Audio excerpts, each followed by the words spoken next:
Welcome to Magic Beyond the Books. Today we are talking about the time that Luna Lovegood was the commentator for a Hogwarts Quidditch match.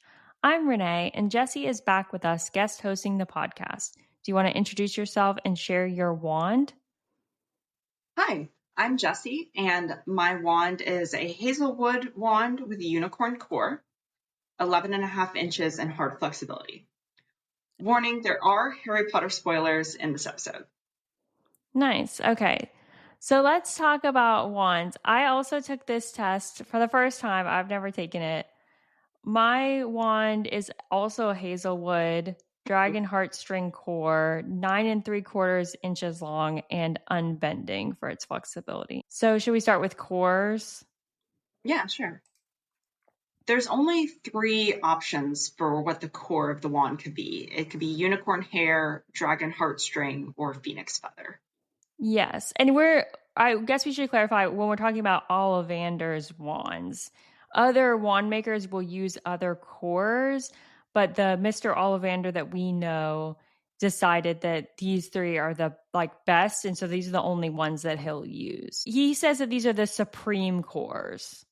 Okay, I didn't understand that. So this is information from Pottermore, which is written by Ollivander. Okay, so back to the cores: unicorn, dragon, and phoenix. We'll start with unicorn hair. So yeah, this core, which is what I said my wand is, it's consistent, but it's not the most powerful. So the magic they produce will be like a little bit more predictable, but maybe softer. It also said that this wand core is prone to melancholy. Yeah, I saw that. So this wand is very sensitive to the owner's emotions, and it's most faithful to its first owner. So the first person that has this wand, it will be like very loyal to that wizard. Another wizard couldn't necessarily win this wand through a duel or something. Yeah, that's interesting. And I'll make a comment about that later, but keep going. And it also says, or Ollivander claims, that this is the most difficult core to turn to the dark arts. Yes. So unicorn hair, yeah, it's very soft and pure and emotional. You're not going to get the most powerful, but it's consistent, it's loyal, and I'm very happy to have this wand core. Okay, good. A couple people that have a unicorn core wand in the Harry Potter universe are Draco Malfoy. Ron Weasley has 2 unicorn wands, and Neville Longbottom and Cedric Diggory, which I think tracks for the fact that they're harder to turn to the dark arts. And it's interesting because Draco Malfoy is one of the people that skates the line between being good and being bad, and not really wanting to go to the dark arts, or getting into it but not resisting more. So it's interesting that his wand has a unicorn core, right? Yes, Drake is definitely an interesting character to examine because he does kind of sit in that gray area between good and evil sometimes. And so I think that kind of reflects the difficulty to turn to the dark arts, like maybe his wand, or there's some inner meaning there of something inside him is don't go all the way to the dark side. Is resisting. And Ron, I said, has 2 unicorn core wands. His first one, he said it was Charlie's old wand. And I think he had more trouble with it, which goes to what you said, where it's harder to use a wand that's not yours, like a hand-me-down wand.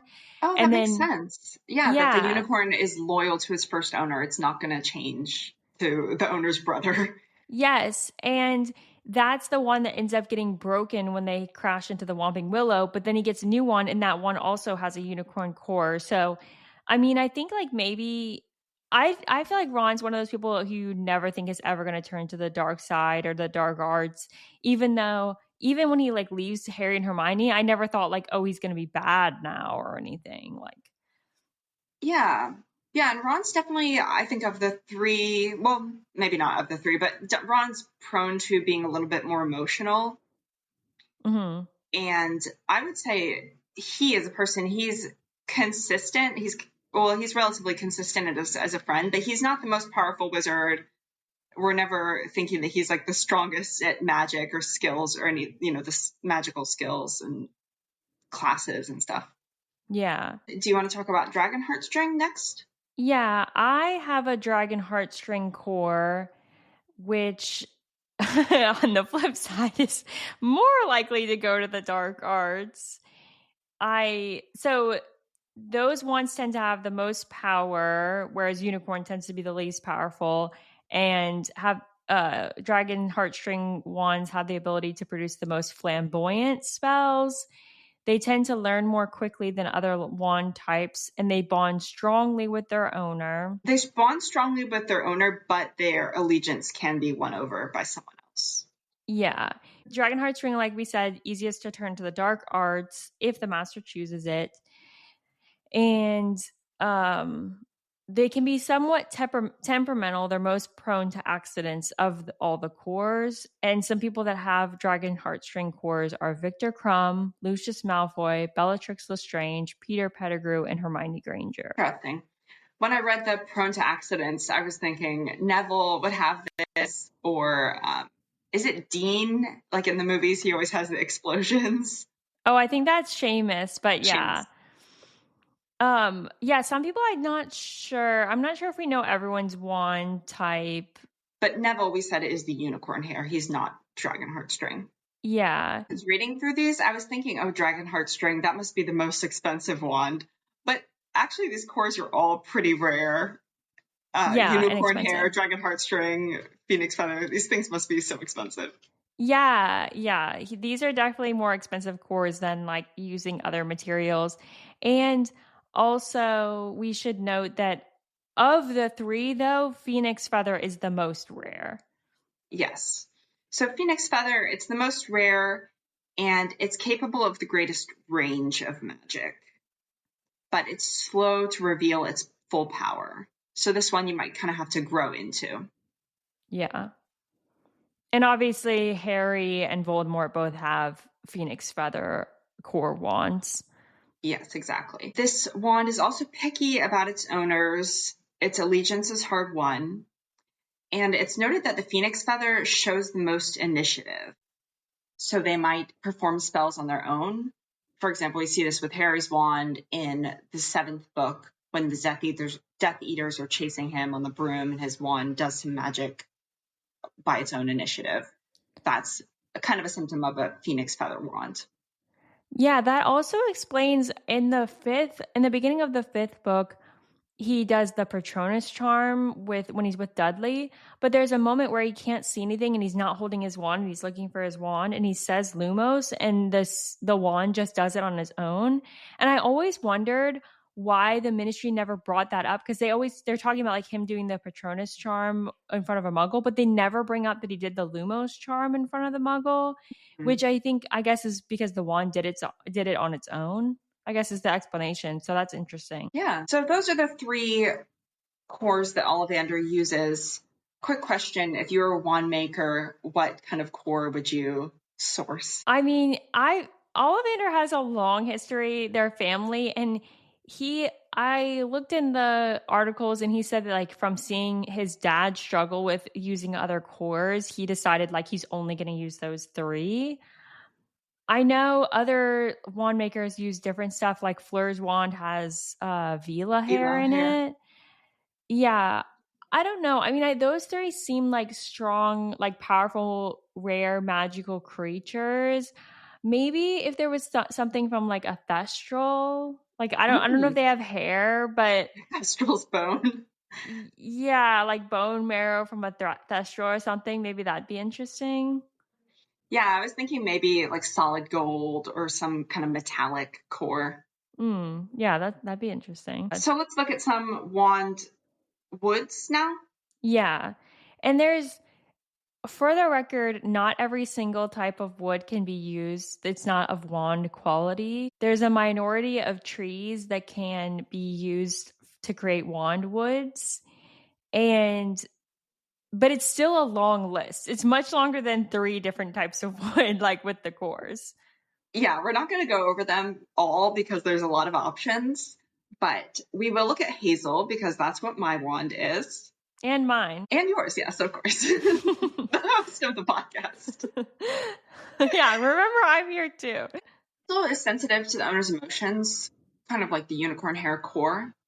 They can discharge unpredictably if the owner is very upset. So if the owner is getting emotional about something, the hazel might kind of act of its own accord a little bit. Mm-hmm. Hazel's also loyal to the owner, and a special trick that it has is hazelwood can detect water underground. So if you're walking over a concealed spring or well, it will emit silvery puffs. Mm-hmm. So I thought that was kind of unique. Yeah, that's definitely unique to that wand. And that actually, which is interesting because that goes to the truth of hazel trees. So stepping out of Harry Potter for a second, hazel trees, they thrive in moist conditions and have extensive root systems. Their roots extend far from the trunk in order to absorb water from like a large area of soil. So I think that's interesting. Like that, so that's like real world facts that go into like why the wand then can detect water. It's awesome. Yeah, I love how well thought through all of this is. Like there's kind of an explanation for everything. Yeah. And hazel, those ones are capable of outstanding magic in the hands of a skillful witch or wizard. And to the point of it being really devoted to its owner, it will often wilt, or which is the term for losing all of its magic or refusing to perform magic at the end of its master's life. So when the owner of this hazelwood wand dies, it's unlikely that someone's going to be able to pick it up and use it again. So the Elder Wand is not hazel. Yeah, the elder one is the elder, yeah. Harry's wand is holly. Is that right? His original wand is holly. That one ends up getting broken, and he then uses Malfoy's wand, which is a hawthorn wand. Yeah. But for the majority of the books, he has the holly wand. Holly is protective of its owner, and it also can be a little volatile, or maybe it's more attracted to owners that are volatile or have a little bit of impulsivity or anger issues. Mm-hmm. Holly is pretty rare, and it's also said to be attracted to an owner that has some kind of spiritual quest to go on. Holly is difficult to pair with Phoenix Feather, so it's very unique that Harry has a Holly and Phoenix Feather combo wand. Yeah. Yeah, it's interesting that he has holly. I mean, it kind of like the other features of Harry's wand, to me, it kind of feels like he just kind of ended up with that because it had the phoenix feather of the only other phoenix feather from that same phoenix as Voldemort's wand. So I don't know. I kind of feel like, okay, like he kind of ended up with the rest of the features, right? The Holly thing is just secondary, and the Phoenix Feather is the main feature of his wand. I would think so. I mean, Yeah. it's not like Ollivander is like it's not like Ollivander is making fashioning that one real quick before it chooses Harry. Yeah, it's kind of interesting that the wands aren't custom made. That Ollivander has all these pre-made wands, and of course the wand selects the wizard. But you would think the business model might make more sense for them to be made after the person comes in and has it like custom ordered. Yeah. Bespoke. When after they go to Shell Cottage, Ollivander makes Luna Lovegood a custom wand while they're at Shell Cottage, which I think is interesting because that's the only. Well, actually, no, I shouldn't say that. He also makes a custom wand for Peter Pettigrew when he's in captivity. Mm-hmm. So it's interesting. He does make. There's a couple instances where he makes custom wands. So then you think like, how did he know what to use for them? Like, if the wand is choosing the wizard. I mean, he's ancient, and he seems to have a lot of skill and a lot of knowledge. He wrote, quote unquote, this whole article with this information. Yeah. Since we mentioned Draco's wand, can we talk about that a little? Yeah, sure. Draco's wand, the wood is hawthorn. Mm-hmm. And so hawthorn, this wand, it's full of paradoxes. This is a very complex wood. It's notable for its healing power, but also its cursing power. Okay. So kind of some opposites and contradictions there. Mm-hmm. And this one might be more at home with someone with a conflicted nature, or it's destined to guide someone through a period of turmoil. That's interesting because it guides Draco, and then later it also guides Harry during his like most like turmoil at the end of book 7. Yeah, exactly. Maybe Malfoy finds a new wand that doesn't have so much turmoil after the Battle of Hogwarts, hopefully. Yes, maybe Draco finds peace and finds a peaceful wand. That's what I hope, yeah. Hermione's wand is made of vine, so not traditionally a tree, but still a woody type plant. This is less common, and it's something that's a little bit extraordinary or beyond ordinary.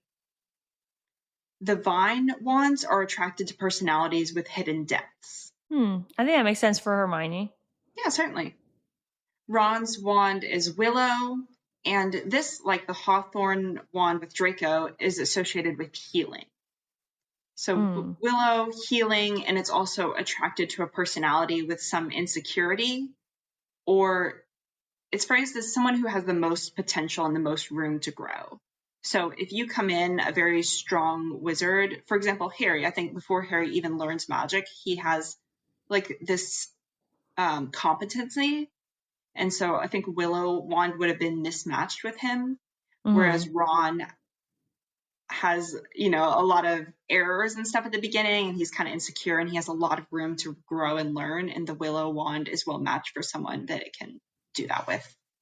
Yeah, that's interesting for Ron, because he does, on the Hogwarts Express, he expresses insecurities about living up to his brothers. In the Mirror of Erised, he sees him like being the best of the brothers. In Quidditch, he is the most affected by people making fun of him and taunting him, versus Harry isn't as much affected by people like giving him a hard time about Quidditch, stuff like that. Yes. And Willow also, when it does reach its full potential, it's one of the best at advanced nonverbal magic. Okay. So again, that goes to show someone who's more insecure or has a lot of room to grow, that doesn't mean they can't get to an extraordinary place with their magic. Yeah, which we see, I mean, Ron, in the books, they show Ron being very competent and being, I would say, a better dueler than Hermione. Yeah. What is Voldemort's wand? The wood for it. His is a yew from a yew tree, which is, outside of Harry Potter, is very much associated with death. Yew trees are planted in graveyards and churchyards, so it makes total sense for him. Yeah, and you broke that down a little in more detail in the Voldemort Returns Part 1 episode. Yeah, we talked about that. I think that's episode 24. Yeah, but if people want to go back and listen to that. Yeah. And I also want to talk, since you and I both have Hazelwood wands, I wanted to mention a couple more nonfiction parts about Hazel, like outside of Harry Potter. Hazel trees, we know, produce hazelnuts, which I don't like hazelnuts. Do you? I do. I actually got hazelnut in my coffee this morning. Oh, yeah. I'm not a fan. But they're also hazel trees, just like more in like myths and folklores and things. They're very much associated with wisdom and knowledge. In Norse mythology, it's known as the tree of knowledge and was sacred to Thor, which we know is like a Norse god. And in Greek mythology, hazel trees are associated with Hermes, which I think is interesting because that Hermes is where Hermione gets her name, but she doesn't have a hazel wand. Instead, she has vine. So that's interesting. She doesn't have hazel, but with the association with Hermes, so Hermes, if you don't know, is the messenger god, god of trade, god of thieves, sports athletes, border crossings, and guides to the underworld. Also called Mercury. Yes. And Hermes is, he has this rod that's you see it on like medical stuff, the rod with the wings and the snakes kind of like wrapping around. That's supposedly made of hazel wood. So it's just wanted to mention that, like, I don't know how much that ties into the wand wood. But it's fun that there's so much to explore, and like you can really go down the rabbit hole with the wand stuff if you want to. And like you said, all that stuff with the Greek mythology connections is super interesting. Yeah. Should we talk about wand length? Yeah. So most wands are between 9 to 14 inches. So if you're like, getting a picture in your head, like a standard paper would be like 11 and a half. 11, 11 and a half inches, Or I think 11. it's eight Yeah, and a half by sorry. 11. Mm. So somewhere between like a little longer than the width of a paper to like a little longer than the length of a paper, right? Yeah. 11 and a half inches is the length that my wand is. Okay, yeah. So yours is even longer than a piece of paper. And yours, what was your length on yours? 9 3/4. Okay. Which is funny because it's like 9 3/4. Like, but I don't know. I love That's that just for what I you. got. It's definitely so mine is definitely on the shorter side, but not like below average as far as shortness. Mm-hmm. What does it mean if it's shorter or longer or like out of the ordinary range? So smaller wands favor more elegant and refined spell casting rather than more dramatic styles of magic that you might see with a longer wand. And then a really short wand, like not my length, but like if you had like an 8-inch wand or something, or like umbrage wand is really short, that reflects like lack of strength of character, or like maybe you have some morality issues. Yeah, umbrage would be a good example there. Yeah. So, but it's just to not confuse things. Umbrage is described as a shorter person, and I am a short person. I'm 5'2". The length of your wand and your height aren't necessarily associated. So it's not like just shorter people get shorter wands. But the shorter in general, as you were saying, shorter within the normal range would be like elegant and refined. I kind of think of that as McGonagall. Maybe she kind of falls in that range where she's not doing like flashy, showy magic, but she's very precise and I think more elegant. Yeah, like that might make sense. Even though, and then she's like a taller witch, right? Like Mm-hmm. And then if your wand is extraordinarily long, is there some kind of meaning or interpretation of that? that would be like more dramatic styles of magic. And, like, yeah, maybe more flamboyant. So something like Bellatrix maybe is like the first person that comes to mind as being like very flamboyant or like showy magic, dramatic. She definitely has a flair for drama. Yeah. Voldemort. Voldemort probably. I think Voldemort has a longer wand. I think the Elder Wand maybe is a longer wand. And then the last aspect would be flexibility, the amount of flexibility in your wand. And there isn't a numeric measurement for this. So what are the different flexibility options? So it goes from 1 to 9. Oh, there is a numeric. Well, no, there's not. But I'm just going to tell you there's 19 of them. So from like going from like 1 to 19 for very flexible to brittle, it goes very flexible, quite flexible, surprisingly swishy, quite bendy, fairly bendy, whippy, pliant, supple, reasonably supple, slightly springy, slightly yielding, solid, stiff, hard, rigid, unbending, unyielding, and then brittle. Wow. I'm kind of bummed I didn't get swishy. What's yours? Mine is hard. So definitely on the upper side of that scale. Yeah, so that would be like, again, they're not numbered, but just to give you a number for like the like range, that's 15 out of 19. So you're definitely on the side of like the more rigid. So like 80% or something. And what about you?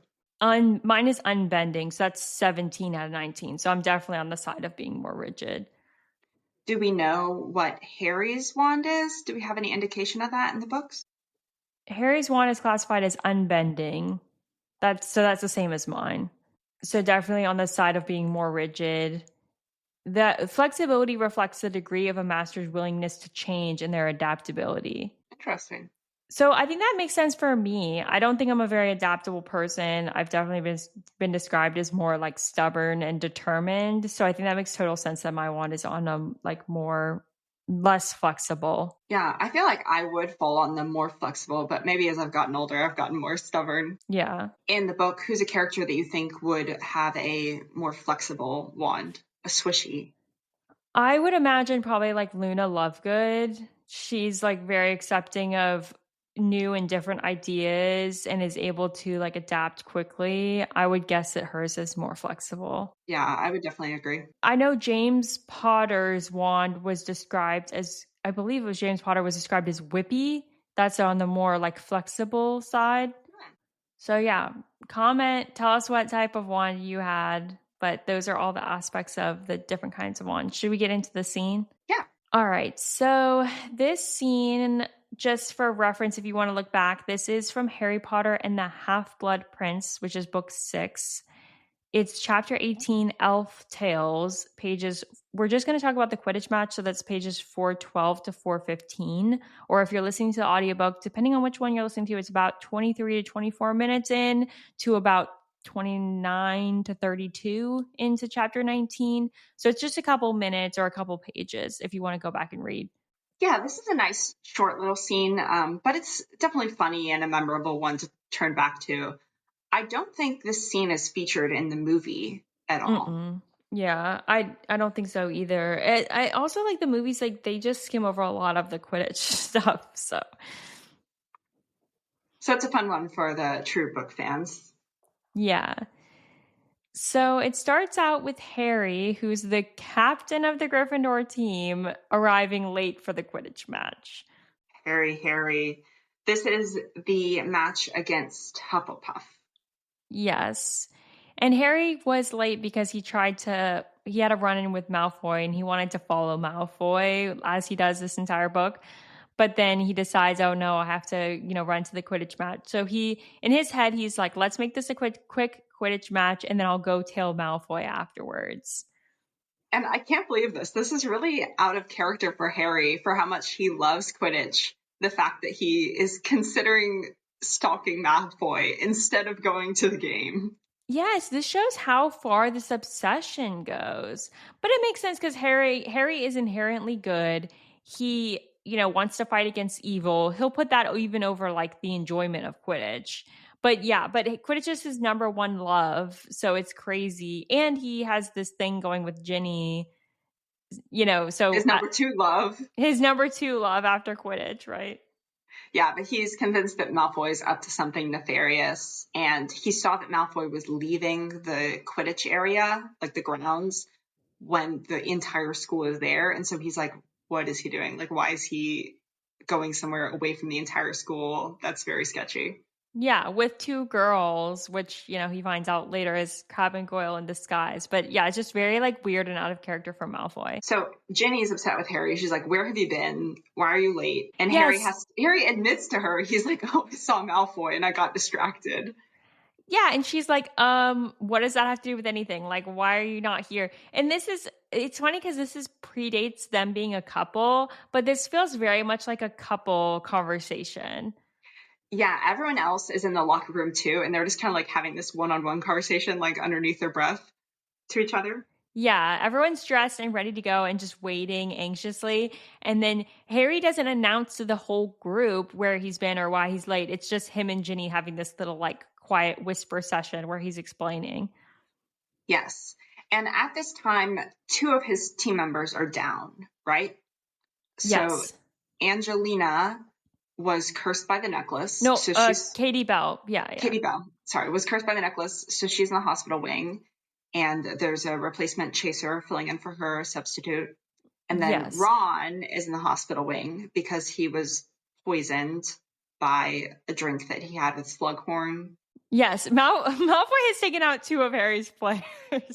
Yeah, so Harry kind of has, but Harry, like, you would be the 3rd person taken out on Malfoy's accord for this game.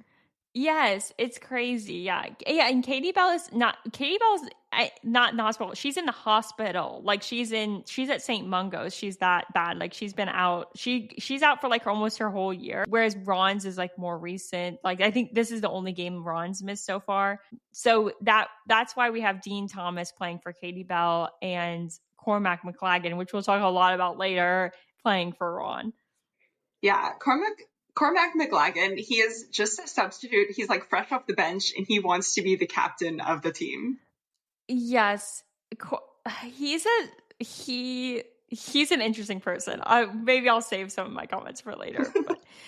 But in this in this changing room, another thing I want to say about the changing room is they always say the changing room, the changing room. They all change in the changing room. And obviously, like Harry and Ginny are right next to each other, literally standing like next to each other. I imagine like I'm picturing like lockers, right? And, and as Harry is changing, that's when Ginny is having this conversation with him. Which, do you think this is odd that the locker room is combined between boys and girls when they have separate dormitories, like many other things are separated? And they have a giant castle with huge grounds. Like there's not a lack of land to build multiple changing rooms. Yes, and maybe one episode I'll get into like wizard fashion because it really makes me wonder like what are they wearing for Quidditch? They say Quidditch robes, but like if they're having this mutual changing area, they must wear like robes or some type of clothes under their Quidditch robes to be able to like change. You must be like putting it over like shirt and pants or something because you wouldn't be doing that like with guys and girls in the same room. Yeah, I think they're just changing their outer robes, and underneath they have normal clothes. They have, their Adidas tracksuit on, or their Under Armour gear. Yeah, like I don't know. They show it differently in the different movies. Sometimes they're just wearing like a sweater with like khakis, like sometimes they're wearing like robes or jerseys or something. I don't know. So, but yeah, I always thought this was interesting. It seems like they have separate showers and bathrooms that go like off of the changing room, and then there's a captain's office, and then there's this like big locker room where they just change their clothes. Yeah, it makes sense that they just need a common space to change their outer robes. Nothing crazy. And they need a place that they can like get together as a team and huddle before they go out onto the pitch. Yeah. But in this game, they don't have a huddle. Harry just changes really quick, chats with Ginny, and then he's just like, all right, everyone, let's go. And they just go out. Oliver would never. Oliver would never. I don't even think Angelina Johnson would ever. So they step outside and McLaggen immediately is taking the lead because Harry isn't. Yeah, Harry, I'll say this because I think I might get some Harry Potter defenders. I do love Harry. I think he's a great person. Controversial statement, I think he was a bad captain. I think he's one of those people that's a very, very talented player. He obviously knows Quidditch, but he's not as good with what Oliver Wood did well, he does poorly. Oliver Wood make them unite as a team. He gave them these like empowering speeches. He made them like compelled and want to play. And I feel like Harry is not doing so well with the morale. Like he himself shows up late. Like that's not a good example. Yeah, it is interesting because I feel like Harry is a good leader, and obviously with Dumbledore's army, he shows great leadership skills. But for some reason with Quidditch, which he's so passionate about, he just expects the team to like have more initiative or know what to do on their own without a lot of coaching and encouragement. Yeah, and like I'm not saying he totally neglects them, but I think it's like he just could have done better. They step outside and immediately McLaggen is like, oh, tricky conditions. Coot Peaks, who are the beaters, you want to fly out of the sun so they don't see you coming. Yeah, which Harry resents him doing this, but then he, and tells him to go off. But then after Cormac McLaggen's out of earshot, he says, yeah, actually do that though, because that was actually good advice. So this is maybe Cormac McLaggen's maybe only good piece of advice that he gives. Yeah. Maybe we should list off too as before the game starts, but the team members to clarify. So Harry Potter is playing Seeker in this game, which he always does unless like someone's covering for him. He was recruited by, I'll say Minerva McGonagall / Oliver Wood was his original captain. Then there's Ginny Weasley. She's playing Chaser. She was recruited by Angelina Johnson after Harry. She originally plays Seeker after Harry gets kicked off the team. Then you have Demelza Robbins. She's playing Chaser. She was recruited by Harry. And then there's Dean Thomas, who's, we said, playing substitute Chaser for Katie Bell. And he was brought in as a substitute by Harry, right? Katie Bell was originally on Oliver Wood's team. And then you have Richie Coote, who's playing Beater, recruited by Harry. Cormac McLaggen, recruited by Harry, playing keeper, substitute for Ron, and then Jimmy Peaks is the other beater, recruited by Harry. So we have a very like young team and multiple people that Harry did recruit, giving him that credit. But and then Hufflepuff, we don't get a full list of all the team members, but we know Zacharias Smith is playing Chaser, and someone named Cadwallader is also playing Chaser. So as the match starts, Harry's first thought is like, I just need to catch the snitch early so I can go back and pull out the Marauders map and start stalking Malfoy. Mm-hmm. And so he's like thinking that in his head, and the game's starting, and then the commentary starts. And this is when Harry's like realizing that this is clearly not Zacharias Smith, who commentated last time. Obviously, he's playing this time. And he's like, wait a minute, I know this voice. I know this commentary. It can't be. Smith of Hufflepuff with the quaffle. And the commentary starts with Zacharias Smith having the quaffle. Luna comments that Zacharias Smith commentated last time, and he kept saying negative things about the Gryffindor team. So in the end of that match, Ginny flies into him and knocks him over and like destroys the stand. Mm-hmm. Luna's like, I think Ginny flew into him on purpose. I bet he regrets that now. Yeah, which is funny because as this happens, Zacharias Smith loses the quaffle to Ginny in that current match. Yeah, so Zacharias and Ginny have this kind of ongoing beef between them. I think they might be in the same class or year in school. And so Luna's kind of commenting on this. And Luna was not born to be a sports commentator. Let's just say that. Yeah, Lee Jordan gave a lot of colored commentary, but he was still able to at least, give key details of the match. Luna is just kind of like, I have a microphone. Luna would be well suited for a podcast, not so well suited for commentating a game where you need to give pertinent information. Yeah, so she's just kind of talking about this school drama between Ginny and Zacharias. And Harry is like, surely nobody in their right mind would have let Luna Lovegood commentate. Like, how did she get this job? Yeah. And McGonagall is sitting next to her, clearly looking uncomfortable, clearly looking like she has regrets. And I do wonder about like McGonagall's thought process and how she did end up with Luna. Like, did she ask multiple people and this was like the only person? Like, how did this happen? Did Luna go to her? Yeah, I feel like McGonagall, in my mind, is kind of a grown-up version of Hermione.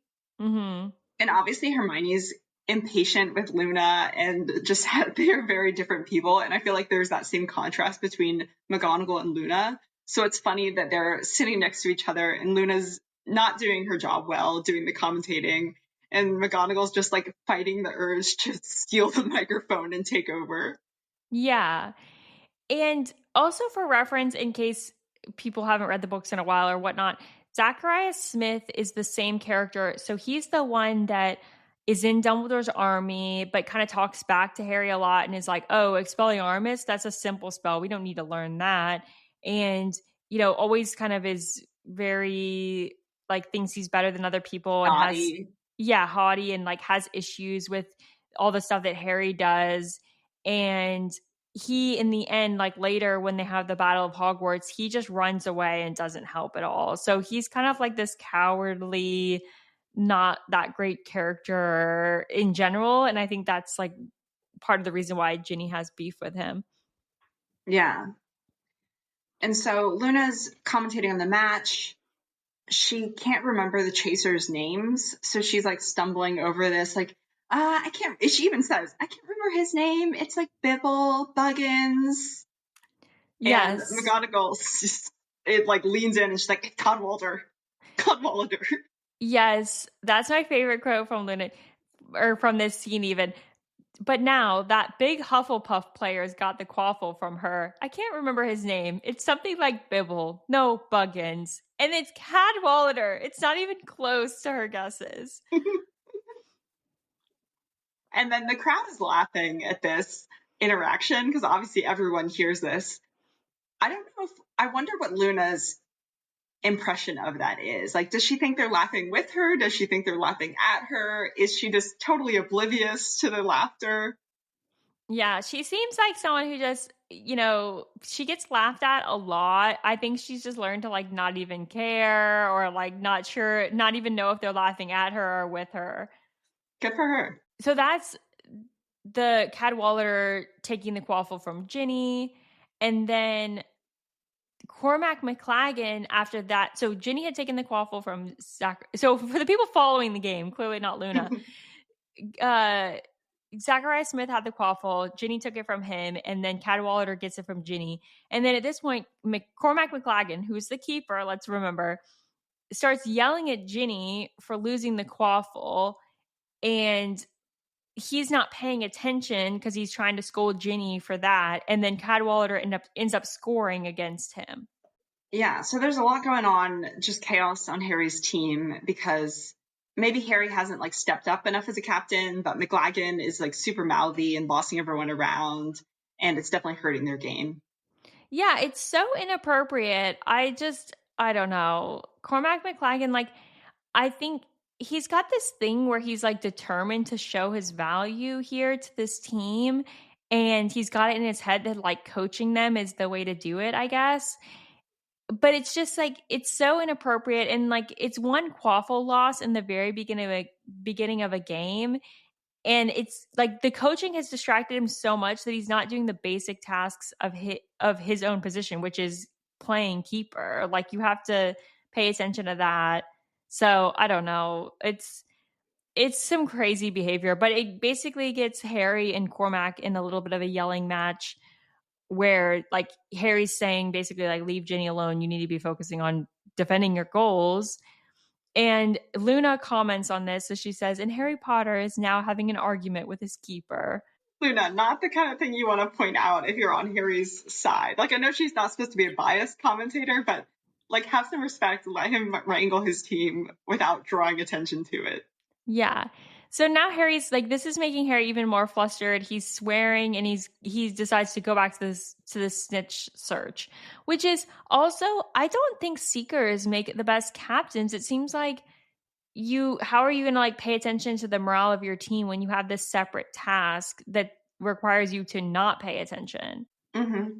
Oliver Wood was the keeper and the captain. So maybe that is a position that's a little easier to be the coach during they need a separate coach. Yeah, I think McLaggen is trying to fill that void. Yeah, they really need a separate coach. For the record, yeah, different captains. Charlie Weasley was the captain and he was a seeker. Oliver Wood was the keeper and he was captain. Angelina Johnson was a chaser and captain. Cedric Diggory was a seeker and captain.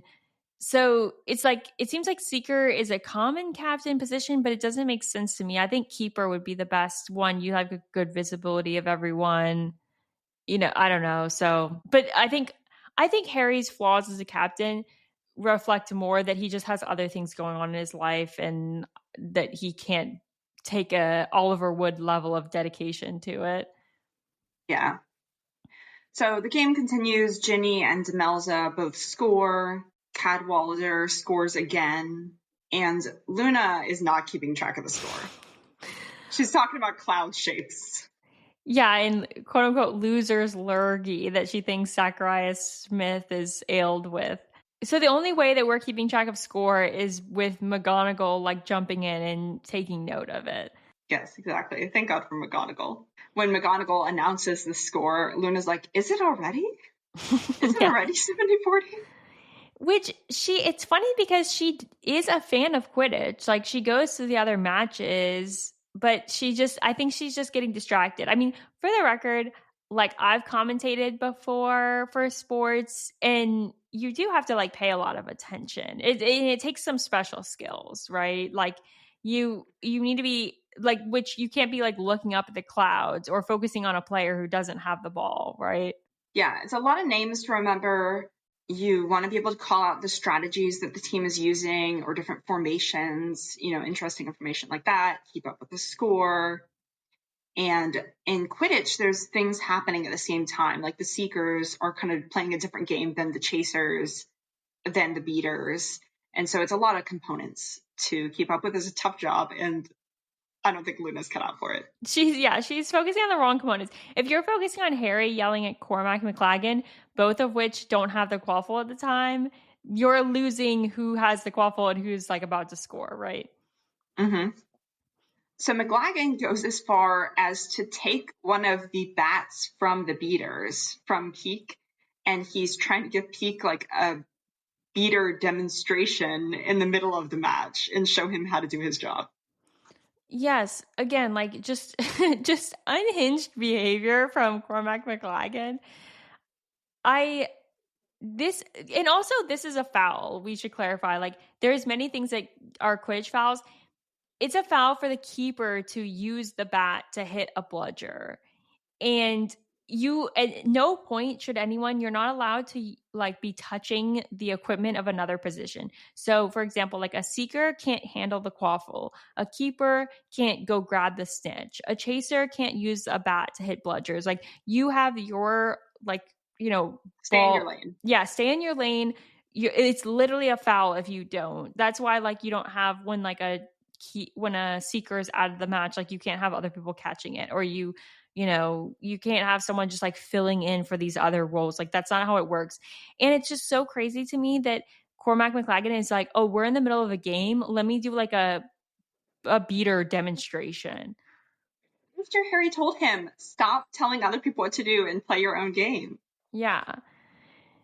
And this was clearly a bad idea because Harry like flies over towards him to yell at him again, saying like, again, like stop doing this other stuff.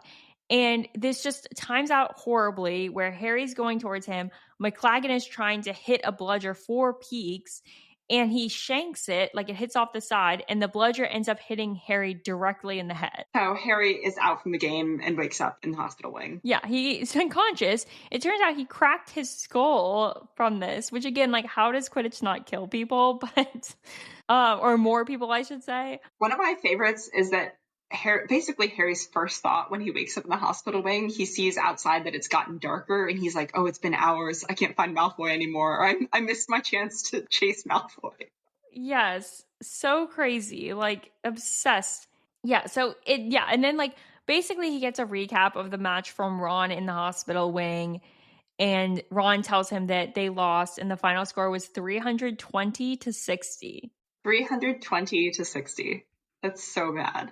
Yes, terrible. Throughout the books, we've seen a couple different Quidditch commentators. Who do you think was the best between Lee Jordan, Zachariah Smith, Luna Lovegood, or Ludo Bagman?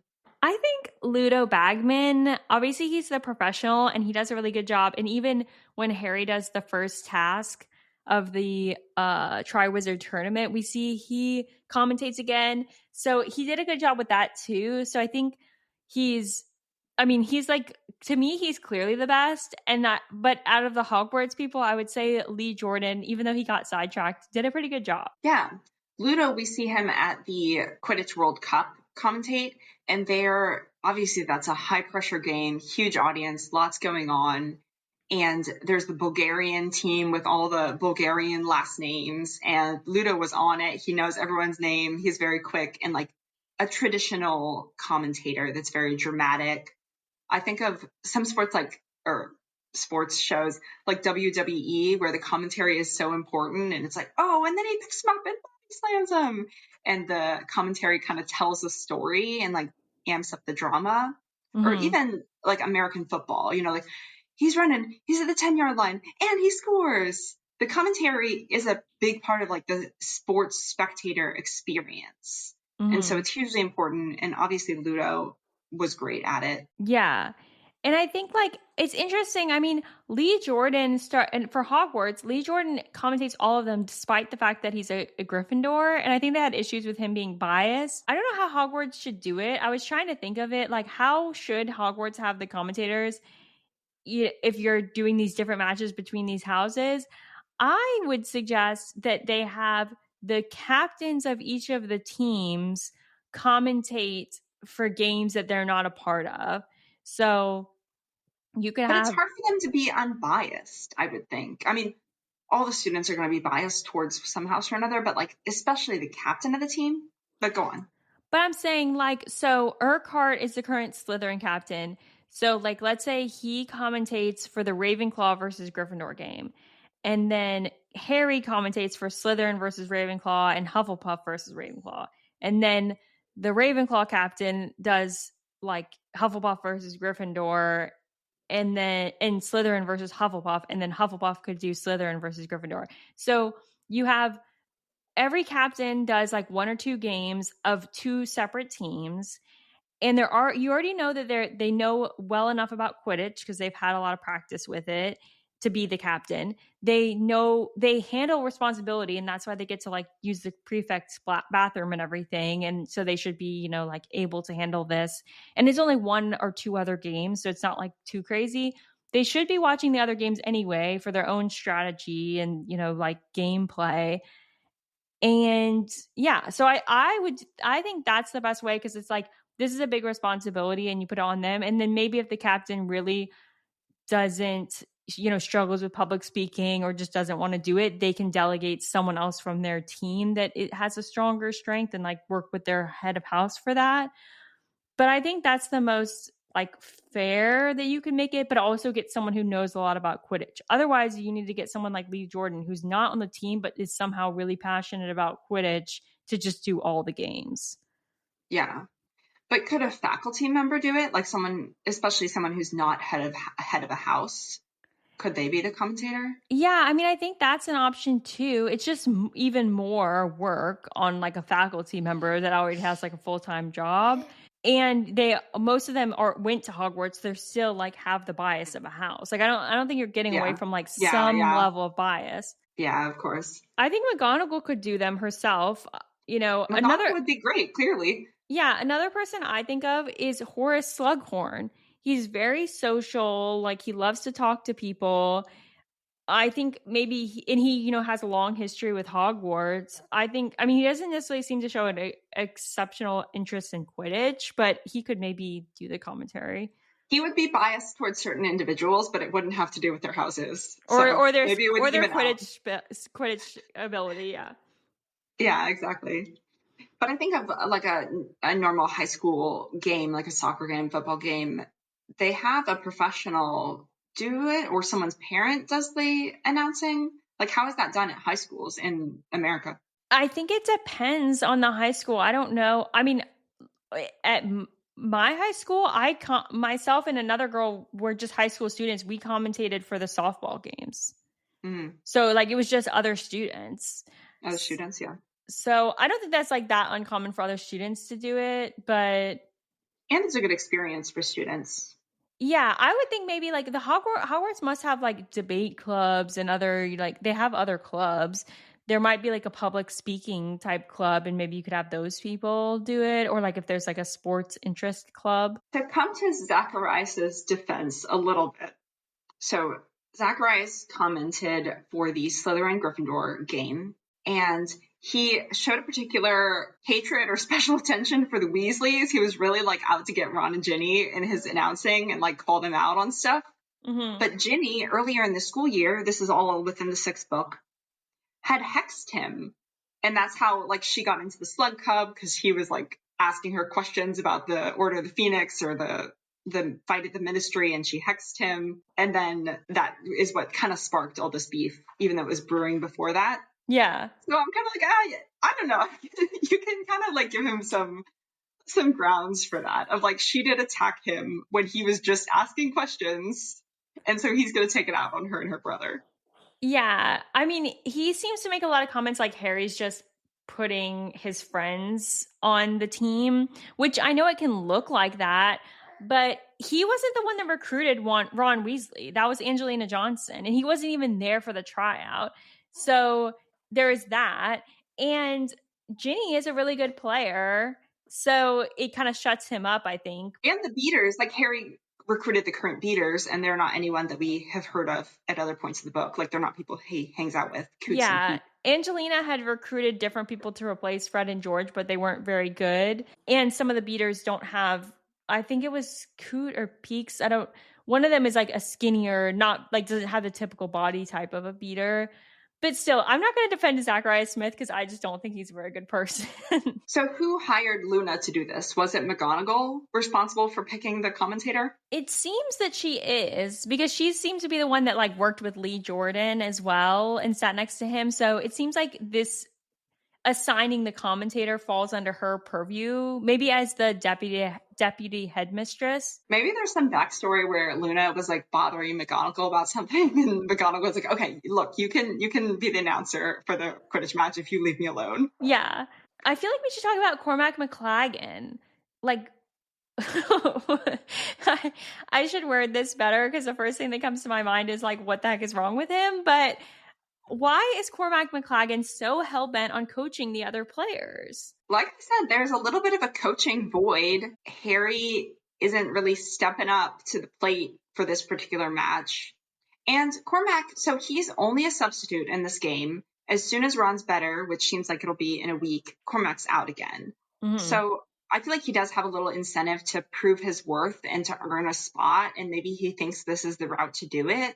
Because it is, his intentions are genuine. He wants the team to succeed. He wants to share knowledge with younger players. So I think he first just wants them to win. And then second, maybe feels a little bit of incentive to prove some value to the team and get himself a permanent spot. Yeah. It's just, he's just so crazy. I do think Cormac McLaggen is very reminiscent of like guys you meet in the real world. I wrote down Cormac McLaggen is the type of guy, ... And then I came up with a couple of examples. Cormac McLaggen is the type of guy who tries to show you how to use the equipment at the gym just because you're a girl. Yes, yes. And I also think Cormac McLaggen is the kind of guy that you go on a date with and you ask him a bunch of questions and he asks you 0 questions back. Mm-hmm. Which we kind of see that play out with Hermione at the Slug Club or at the dinner party thing that they have. Yeah. He's just, I don't know. I think he's a little bit like conceited. Like he thinks he's better than Ron. He thinks he deserves to be on the team. And I get like, you're trying to prove yourself is one thing, but you think you're better than everyone else is another, right? Yeah, when you have arguably less experience playing at Hogwarts than everyone else. He's never played at Hogwarts. This is the only game he's ever played. Cormac, what he should do is just start his own club. You know how there's like different leagues? He needs to start like the JV team or the freshman team or something and like start his own Quidditch club. Start Hunting for Nogtails club or something. Like not even Quidditch. Yeah, this is a fun little scene. Love Luna, and I think there's a lot of humor in this scene. Even though she did a bad job, it really makes for a memorable moment compared to all the Quidditch matches. Luna is definitely my hero of the scene, and it's such a memorable match. I was thinking, like, I felt like she had commentated more because it has just stuck out so much in my mind. Yeah, I'm surprised at how few lines she actually has when you go back and revisit it. So Luna, hero of the scene, Cormac, villain of the scene. Definitely. Well, thanks for joining us on this magical journey throughout the wizarding world of Harry Potter. Don't forget to rate and subscribe to the podcast wherever you are listening. Until next week, happy reading, happy listening, and may you never experience loser's liturgy.